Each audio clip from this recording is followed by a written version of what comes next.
Donc je me présente, je m'appelle Bertille. Je gère la ferme des Quatre Chemins avec mes parents, mon mari, ma belle-sœur et Sandra. Et aussi plein d'autres personnes qu'on embauche à l'année.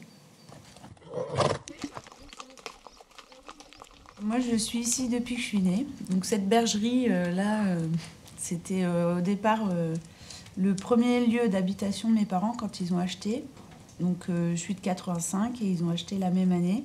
Et après, du coup, j'ai grandi à la ferme. Et quand j'ai eu 16 ans, j'ai passé mon BAFA.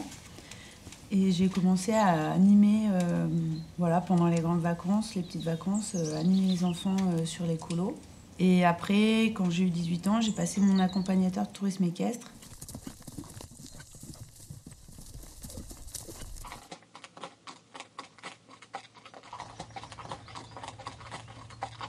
Alors, j'ai pas choisi Chichiliane, c'est Chichiliane qui, je vais dire qui m'a choisi, mais c'est un peu ça, c'est-à-dire que c'est les opportunités, tu cherches pas forcément, puis il y a une personne qui vient te voir, qui dit « Ah, il y a ça à reprendre », et du coup, quand il y a une, deux, trois personnes qui te disent, tu finis par venir voir.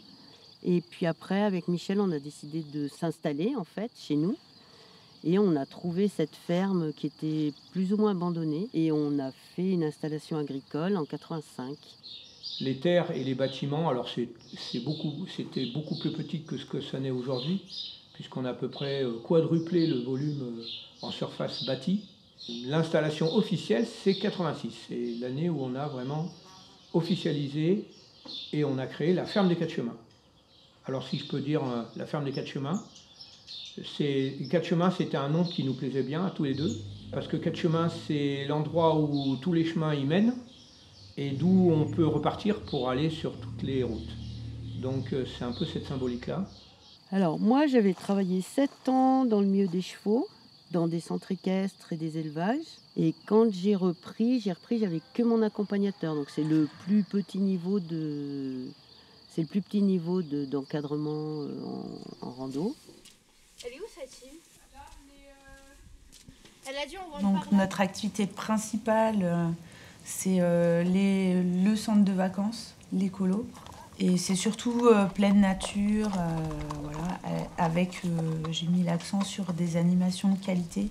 Donc une équipe d'animation qui est hyper dynamique et qui propose aux enfants des grandes veillées, des grands jeux pour faire des semaines inoubliables, quoi. Ensuite, on regarde les distances de sécurité en balade, devant et derrière. C'est tout. J'appelle le numéro 1. Allez, oh là là, j'en peux. Vas-y, prends-la. Vite. Allez, attention, je suis derrière aussi. Oh là là, Après, on a beaucoup de promenades et de randonnées. On a des stages d'éthologie. Donc, c'est apprendre à communiquer en finesse avec le cheval. Et on a des hébergements, des gîtes. On a un camping, une aire naturelle de camping en été. Après, on a une petite partie cours d'équitation en période scolaire. Et on est aussi centre de formation pour les accompagnateurs tourisme équestre. C'est un peu comme, tu vois, il fonce dans un mur et du coup, t'as encore l'impulsion derrière et ça fait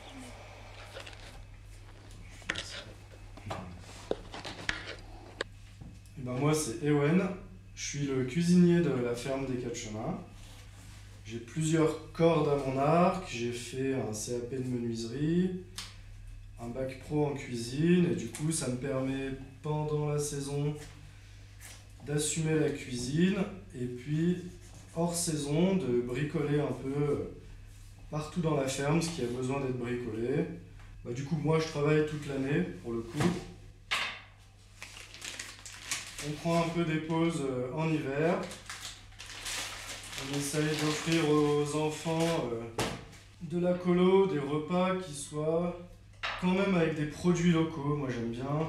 Comme on est en zone de montagne, on n'a pas forcément accès aux produits tôt dans la saison, ce qui m'oblige malgré tout à aller dans les grandes surfaces ou chez les grossistes professionnels pour m'approvisionner, mais en essayant de garder bien sûr des prix corrects, hein, parce qu'il ne s'agit pas non plus de perdre de l'argent avec ça, quoi.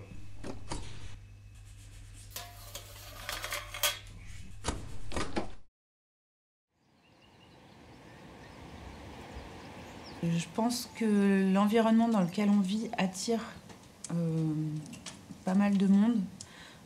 Surtout en été, les gens aiment bien... ils se payent des vacances à la montagne, surtout depuis le Covid en fait, parce qu'ils se sont un peu réappropriés l'environnement en France, faire des vacances pas loin, et le Vercors, et notamment le Montéguy, attire du monde. Le label Parc du Vercors, la région du Montéguy, elle est quand même très connue déjà, elle a quand même une belle notoriété. Entre le gîte et les randonnées équestres, on attire un peu du monde et puis on travaille en cohésion avec les autres hébergeurs du village. On fait partie aussi de plusieurs réseaux de centres de vacances, avec aussi l'Office du tourisme. Il y a une dynamique pour parler du Vercors-Trièves. Et voilà, et puis après, on essaie aussi de montrer aux gens que c'est possible d'avoir une autre forme de tourisme que les grosses stations de ski ou le bord de mer tous entassés. Moi, je me revendique de plus en plus comme agriculteur, et je me suis toujours revendiqué comme agriculteur, éleveur. On est très accroché, très attaché à notre titre d'agriculteur et on le défend, et on serait bien content que les terres elles restent agricoles et que ça parte pas tout en résidence secondaire en fait. Après, il y a les nouvelles générations qui arrivent, les petits-enfants qui arrivent, maintenant on en a 5.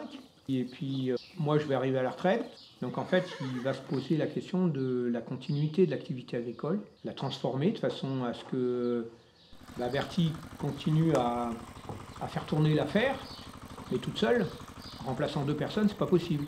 Donc il faut trouver des solutions pour ça. Donc voilà, c'est la grosse problématique qui se pose à moi qui vais prendre ma retraite. Alors, réchauffement climatique ici, on commence à ressentir l'impact des étés très chauds et des hivers moins froids. Au début, c'est quelque chose qu'on a dit, bon, on s'y adaptera. Alors on s'adapte, mais il y a de sacrés changements. Déjà l'hiver, il n'y a plus la neige, il n'y a plus le froid. Donc ça change énormément de choses dans un contexte agricole et puis dans un contexte de milieu. Donc nous, on tient les chevaux en troupeau dehors, et le cheval, c'est un animal qui est adapté au froid sec. Donc chaud et pluie, ça lui convient pas très bien. Donc nous, on met nos bêtes en alpage. Le gros problème pour la gestion des alpages, c'est l'eau. L'été, par exemple, on a quasiment un mois et demi où l'herbe ne pousse plus, à 1000 mètres d'altitude. Donc le réchauffement climatique, c'est quelque chose de tout à fait concret pour nous. Travailler en famille, c'est avoir des gens sur qui tu peux t'appuyer de manière presque inconditionnelle, quoi. On fait beaucoup de concessions les uns pour les autres, et en même temps on sait qu'on a tous envie d'être libres dans nos projets, et on arrive à s'arranger les uns les autres. Et puis avec mon mari, ma belle-sœur, ça fait un petit noyau dur qui qui perpétue la ferme, et puis aussi on bosse ensemble, donc c'est sûr que c'est plus facile pour s'organiser, s'arranger. On est du coup tout le temps ensemble, donc faut gérer les relations et continuer d'avancer ensemble malgré les difficultés. Alors, quel est l'avenir que j'imagine pour la ferme ? Eh bien, déjà Berthy, elle a repris il y a 2 ans quand j'ai pris ma retraite. Et comme disait un de nos formateurs, elle est un peu en train de mettre la robe de mariée. Nous, on a fait le gros œuvre du travail. C'était un peu rustique, et Berthy, elle est en train d'arranger un peu les choses pour que ça soit sympa, puisqu'elle n'a plus le gros œuvre à faire. Après, ce que je disais tout à l'heure, c'est sur le côté agricole, où là, il y a des incertitudes. Après, pour la succession, ma foi, ça se fera après. On verra les petits-enfants ce qu'ils veulent faire. Mais je pense que je désespère pas de voir les petits-enfants prendre la suite d'une manière ou d'une autre, quoi, inventer quelque chose d'autre, quoi.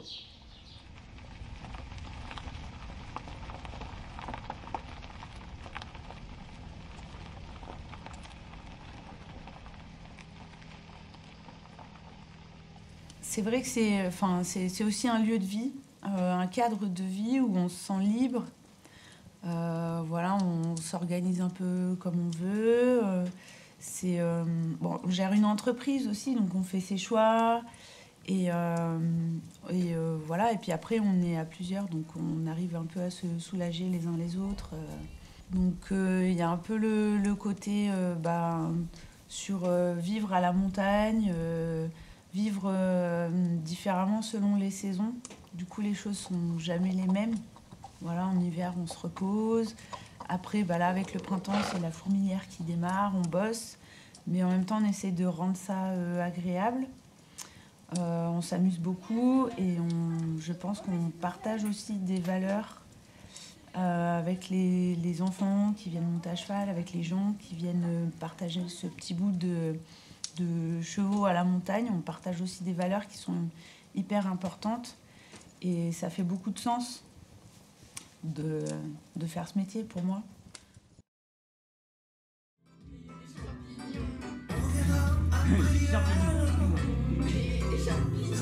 Faire les mêmes bêtises que